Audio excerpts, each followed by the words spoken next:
ధన్పాల్ సూర్యనారాయణ వినూత్నంగా post card ద్వారా నిరసన వ్యక్తం చేశారు. కాంగ్రెస్ పార్టీ నిర్వహిస్తున్న ఏడాది కాలం విజయోత్సవాలపై 26 ప్రశ్నలతో సీఎం రేవంత్ రెడ్డికి లేఖ రాశారు.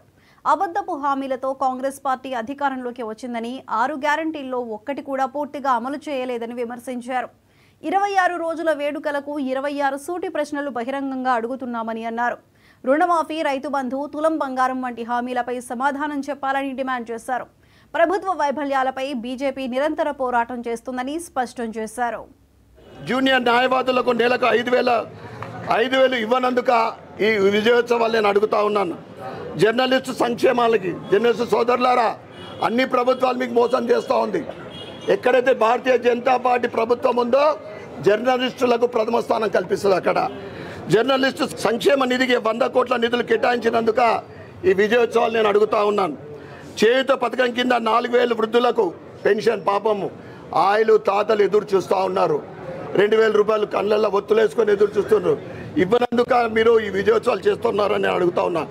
గల్ఫ్లో మరణించిన వారి కుటుంబాలకు 5 లక్షల రూపాయలు ఇవ్వనందుక ఈ విజయోత్సవాల గురుకుల పాఠశాల ఆహారాన్ని ఇదైతే దరిద్రం. పెద్ద పెద్ద మాటలు చెప్తారు. ఈ 2 వారాలలోనే 3 విద్యార్థులు చనిపోయినారు. గురుకుల పాఠశాల ఆహారాన్ని కలుషితం చేసి విద్యార్థుల ఉసురు తీసుకున్నందుకు ఈ విజయోత్సవాలు నేను అడుగుతా ఉన్నాను. తెలంగాణ అంటేనే డ్రగ్స్కు నిలయమైంది. డ్రగ్స్ నియంత్రణ చేయడంలో విఫలమైనందుక, administration, law and order fail అయినందుక విజయోత్సవాలు నేను అడుగుతా ఉన్నాను.